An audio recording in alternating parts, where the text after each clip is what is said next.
So here is the phone itself in black, glass on the front and the back. Really nice footprint. It's about the size of a Galaxy S6, even a little smaller. I really like this packaging presentation, really nice and clean. So we have our SIM ejection tool, we've got some documentation, and then we have our micro USB charging cable and also the original charger brick that came with this. As a little bonus, I'm really grateful that OnePlus includes a case.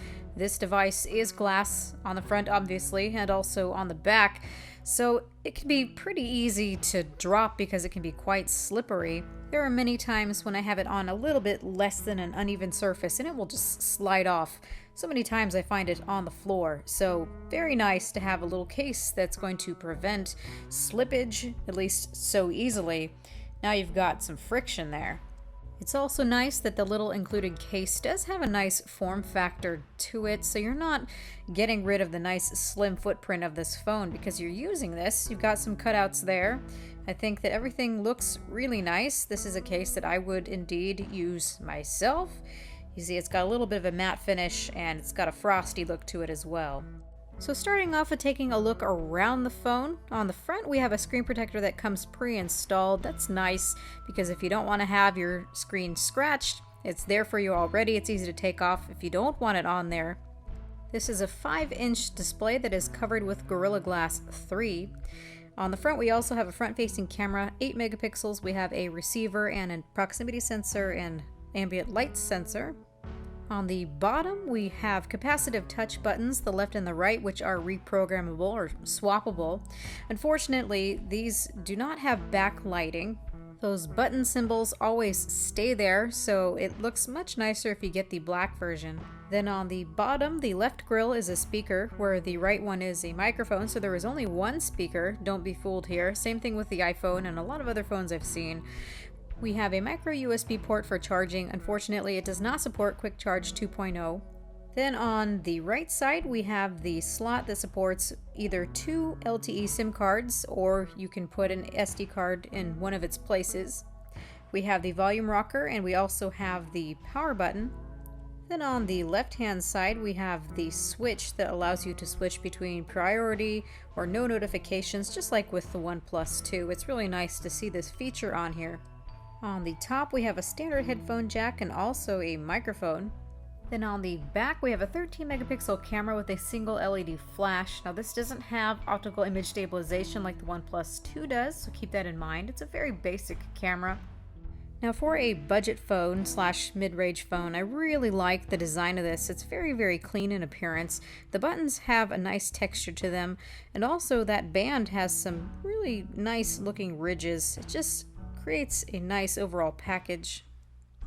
In terms of which LTE bands this phone supports, it's got band 1, 2, 4, 5, 7, and 8. It's missing band 12 and it's missing band 17.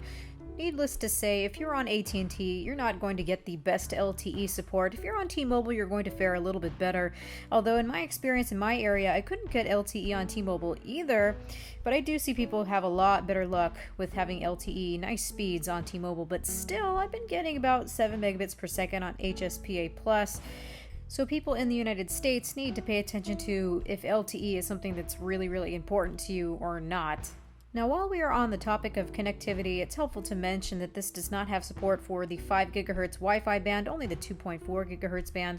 This also does not have NFC. Now, for the Wi-Fi one, it's not really such a big deal. And for NFC, a lot of people aren't going to need to use that. But if you are someone who's adopting Android Pay, that's really probably going to put a stick in your side with this phone. Now taking a bit of a look at this display, this is a 5-inch Super AMOLED display. Now at this price point, I usually expect to see some cheapish kind of an LCD screen that just doesn't look very nice, kind of washed out looking colors. This is a very vibrant display because this is AMOLED, and yes, this is very saturated. It's actually very oversaturated, especially in the reds. Now, unfortunately, unlike Samsung devices, you have to stay with that oversaturation because there is no mode to switch between less saturated modes. But still, the black levels on this display, or the contrast ratio, is much better than what you're going to get on other phones that are in this price range. The pixel density is really pretty nice because this is a 5-inch display. It is of a pentile matrix though, so it doesn't look as sharp as the Galaxy S6 these days with the Quad HD display, but still it fares pretty well. Now, besides the extreme levels of oversaturation, the other thing I noticed is that this display's white point, or what white looks like, is really quite cool. That is not my favorite thing, but still I would take this display over a cheapo type of an LCD display that I see on a lot of these price range phones any day. I really do like the way that it looks. By the way, I'm really happy with the dark theme of this phone. It just really complements the AMOLED display and how nice those blacks look. As for the interface itself, this is Oxygen OS 2.1.3X on top of 5.1.1 Lollipop. The interface has been really nice and smooth. I've been very much quite pleased, especially in comparison with some other phones that I've played with in this price range. Now, looking at the specs of this phone, it's a little bit confusing. This is the Snapdragon 801 SoC. You see it says AA, so this is the lowest bin version of the 801, but it also says Pro in there. So we have 4 CPU cores that are clocked at 2.3 GHz, but then when you look at the GPU, it says 578 MHz, where it should be lower clocked than that. So I wonder if that has to do with what Pro means, just an overclocked GPU. Or maybe the app is reporting back nonsense, so this is just AA. Please, someone feel free to clear those shenanigans up. Otherwise, I was happy to see that this has 3 GB of RAM, and also there's 16 GB of internal storage, about 12 which are actually usable. Now, as far as day-to-day performance, I really didn't notice anything wrong until I decided to play some games. So in Asphalt 8, everyone's been talking about this. It looks really, really choppy, and I just could not understand why. This is the 801. Yes, it's the lowest bin version of the 801, but still, it should be more than capable enough to run Asphalt 8 smoothly. So I fired up System Monitor to see a little bit of what was going on behind the scenes here, and I can see that the GPU usage is very, very low, running about 18 to 30, 40%, whereas on other smartphones, like the Idol 3 5.5, this has the Snapdragon 615 SoC inside of it, and it runs just fine, and you can see that the GPU is hitting 97, 99%. Mind you, this is happening on 2.1.3x. A lot of people are telling me that this has to do with CPU governor issues, and some people are going in and changing the governor settings, and it's fixing things, but there really needs to be a true fix. It's not a problem with the hardware, there's just something going on here. In my experience, some apps perform better than others, but I still see some issues in some apps, even like Candy Crush Saga during certain animations. You can take a look at the links in the description if you want to see what people are doing to try to help this right now, until there's a fix. Looking around a bit at Oxygen OS, it isn't as customizable as Cyanogen, but I found it to be very clean, very close to stock Android, and functional with a few good customization options. I like being able to program the buttons a bit to my liking, so you can turn on or off the on-screen navigation bar. For an AMOLED display to protect against burn-in, I definitely recommend using the hardware capacitive buttons. You can swap the order of the recent and back buttons, which is really nice because I don't like the default. You can also program in some long press and double tap options, which I actually use more than I thought I would. I found the option to hold down the back button to open up your most recent application to be particularly useful. I also really like using the gesture controls that you can turn on and off at will. You can double tap on the screen when it's off to turn it on. You can draw an O to turn on the camera. You can draw a V to turn on and off the flashlight. You also have some music controls, so I find those quite handy. Unfortunately, you can't program your own though. Under customization settings, you can go from a dark mode, which I recommend most, to a light mode. You can also change your accent color and choose the color for your LED notifications too. Then under display settings, we have the option for ambient display, which is just a constant thing in Android, and proximity wake, which allows the phone to turn on when it senses your hand near, though I don't find it to work very well unless your hand is directly over that sensor, so it's not something I typically use. Now, as for the size of the battery and battery life, this has a locked-in 2,525 mAh battery. I'm getting anywhere from 3 to 4 hours of on-screen time, although mostly I get about 4 hours. Everything is going to depend upon your own individual usage, but this does get me through the day. A word about the speaker now on the bottom is that it's just one, as I pointed out earlier. It's on the left, where the right-hand side is a microphone.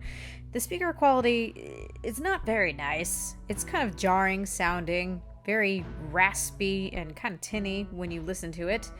That is for music anyway, but for navigation it gets definitely loud enough. For speakerphone it gets loud enough, so it gets the job done, but it's not what I'm going to be listening to anything on. The last thing that I want to talk about in this review is the back camera. It's got a 13 megapixel sensor and f2.2 aperture lens. It's able to record 1080p video, so no 4K, and also does not have optical image stabilization, although it looks to have electronic image stabilization that's enabled all the time. It can also take 720p slow motion video at 120 frames per second. This is a very basic camera, so don't expect huge things from it, but it does get the job done. The camera app is very simple and basic, although I would use something else like Camera FV5 so you can have some manual controls. Also, currently you have no ability to save to the SD card for photos, which I find kind of odd.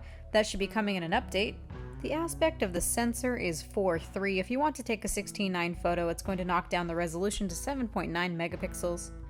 Now, in terms of picture quality, it really is just alright, especially in daylighting, and skin tones really are not that bad. I've been pretty pleased. But as soon as you go to indoors or you have low lighting, this camera really struggles pretty badly. Photos quickly become a dark and noisy mess. Jonathan, what are you doing? It's not a picture, it's a video. Isn't a video just a series of pictures with an audio track? Maybe. Yeah, it changes exposure.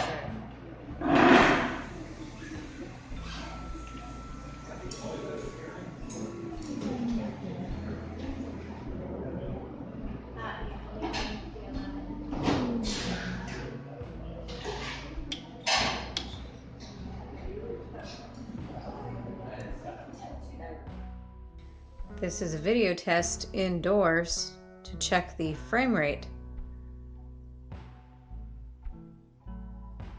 This is low light.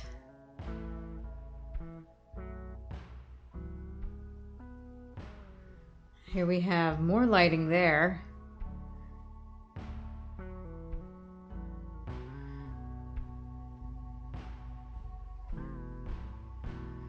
And here we go, it gets choppy again. So frame rates are really quite bad when it's anything but bright lighting. So overall, I think this is a decent little phone, definitely cute, really nice compact package. There are some things right now that really need to be fixed, such as the frame rates with the camera. There needs to be fixed with the SD card and also with the GPU performance. All those things can be fixed, so I'm hopeful here. But we also have some issues that can't be fixed, such as having lack of NFC, lack of some LTE bands, especially if you are going to use this on AT&T. But there are a lot of markets where this phone is going to work just fine, and it does have a really nice price. But honestly, with this phone, I don't really see much that would keep a person from going instead to Swappa and getting a lightly used last generation phone, especially if you're after an AMOLED display. You can get a Galaxy S5, you can get a Nexus 6. But if you like the form factor and the look of this phone, the design of this phone, it still is a nice phone for the price point. So